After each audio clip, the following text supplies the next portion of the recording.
Let's begin with our top focus on the war in Russia. Now, Russia is peddling militarized masculinity to its youth. It's urging so-called quote-unquote real men to apply for the service and swap what it casts as humdrum civilian life for the battlefield.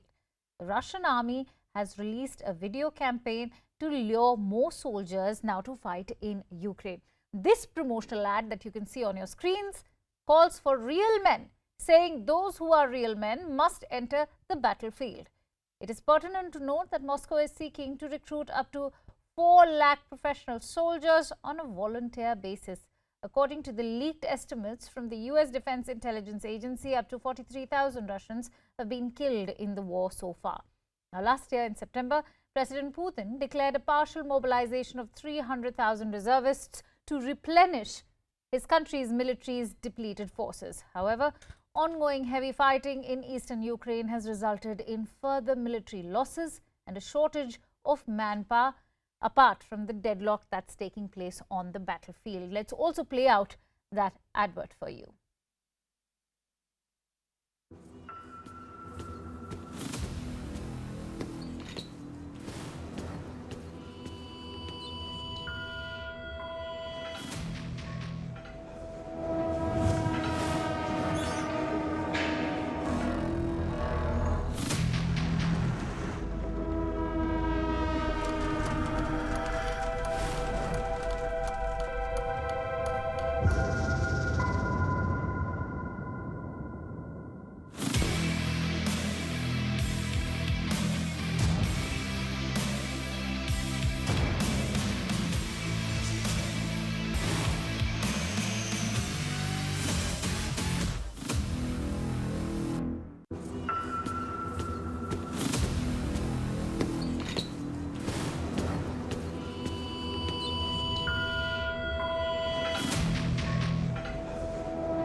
So that was the Russian army's advertisement for its youth. Remember, it's not just an ad, it's the Russian army's appeal to the young countrymen to come and join the battlefield. What will this mean for the war and for Russia? Let's try and find out from Alexei Goncharenko, who is a Ukrainian MP. Joining me live is also Ben Eris, who is an editor-in-chief of BNE. Many thanks to you, Alexei and Ben, for joining in. Alexei, if I could begin with you. What do you make of this advertisement? Is the Russian army trying to lure the youth now?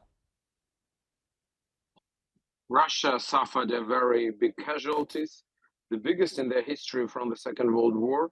They try to take more people and they try to replenish their losses. That's why they're making this advertisement. And also, as you see from this advertisement, they can't explain to their people why they should fight, why they should die. Because all the war of Russia against Ukraine is absolutely unjustified. There was no any sense for Russia to attack Ukraine, but they did it. And now they try to find any reasons for their people to go and to die for what? So Russia is desperate. They're in reality losing the war because they were telling to the whole world that they will finish it in several days. Now, after 14 months of heavy fightings, after losing so many people, they realized that they can't win the war.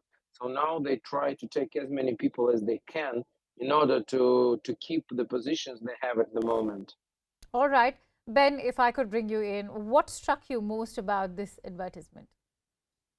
It's a play on Russian culture in so much as if you watch the clip, then they're talking about muzhik, and this is a very special word in Russian. It's a very macho society, and the muzhik, it means like real man, like sort of a fighter, a stand-up guy, and that means a lot. That resonates with people, and it plays on also the economic hardship that there is in Russia, that people are forced into jobs like taxi drivers, and taxi drivers is also very emotive because that's always been throughout the chaos of the transition period. What you did if you were short of money, you got in your car and you drive around the streets, you're a gypsy cab, you pick up people and you make cash. And it was a way of making ends meet. And they're saying, look, if that's what you've been reduced to, if that's how you're surviving, if you're a taxi driver or working in a shop as an assistant, rather than do that, stand up, be a muzhik, be a real man, and join the army. And that's going to appeal to a lot of people, in the lower classes.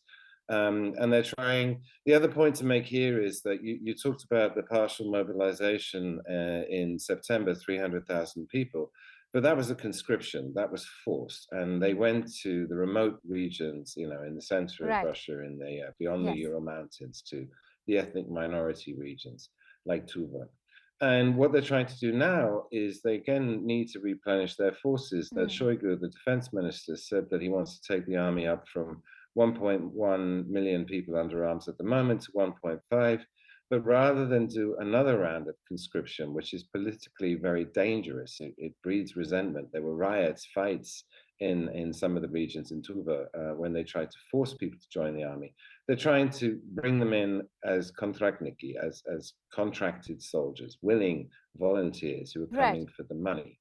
And this is why these adverts have appeared. Our correspondent in Moscow says the entire city in the last week has been plastered with adverts. That the social media are reporting that Kremlin has bought 53,000 adverts on social media. So there's a huge campaign, a huge drive at the moment, trying to persuade regular people to volunteer as opposed to be conscripted. They don't want to do conscription again because that could blow up for Putin. But I'd actually like to play on that point that you made right in the beginning when you were making that point, Ben. You made a very valid point when you talked about how machismo is being associated with the army. Alexei, if I could bring you in. Russian president himself, he frequently engages in hyper-masculine performances of power. Is he also now trying to set his own militarized masculinity as a benchmark for the youth of the country? It's very funny because probably Putin is the biggest coward in the world because he's so afraid. He never just take a look how he meets with foreign leaders.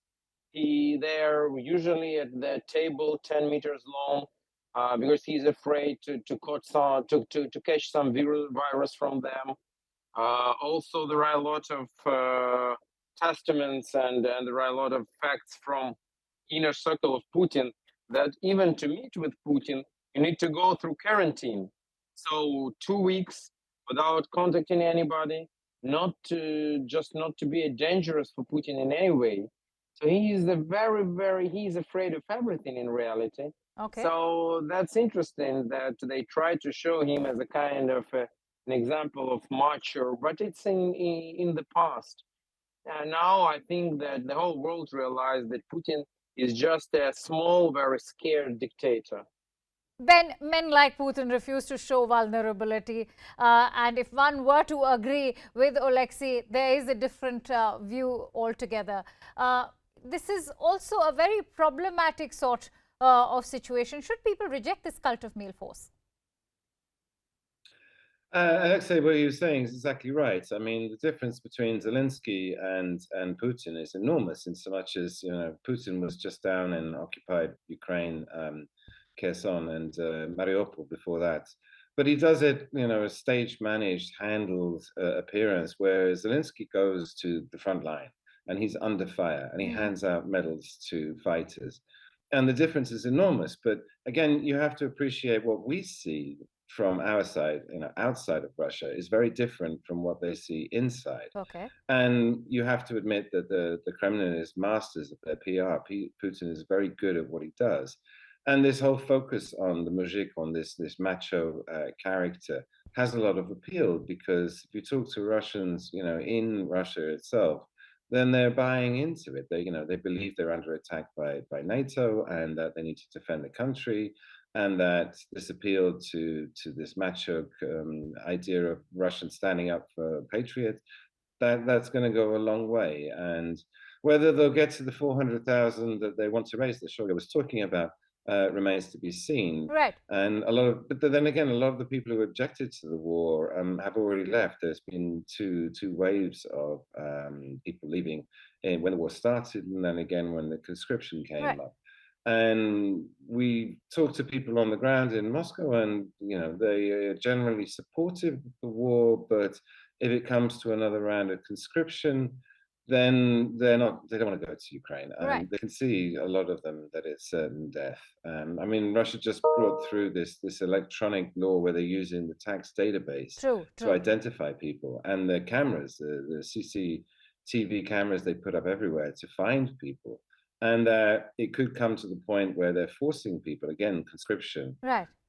by using this technology, because it's become very difficult to escape. And the people I've talked to in Moscow are very nervous about that. It's They're not interesting you sure that mentioned the they use want of to go. force. They're thinking about leaving.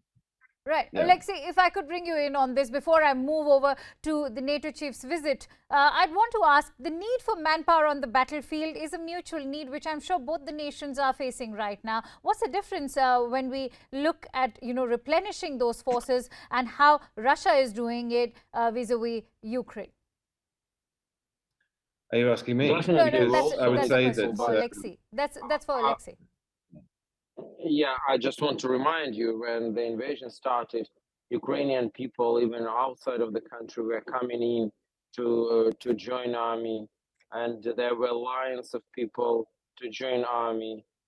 Definitely, it finished, because those who volunteered, who wanted to join army, they already did it. Today, yes, we continue mobilization, but not in a like a high scale, not in a large scale. In Ukraine, everybody knows what they're fighting for. That's the difference. And that's not Right. about that people are made to fight. They realize that they're fighting for their home, they're fighting for their cities, and they're fighting for their life. Because Russia is committing genocide against Ukrainians on occupied territories, sexual crimes, they're stealing our children, forceful deportation of people, mass killings, everything is on the place. So that's why we realize that if Russia would take some other part of Ukraine, they will just kill everybody there. So we know what we are fighting for. That's why our moral is high. That's why we will win.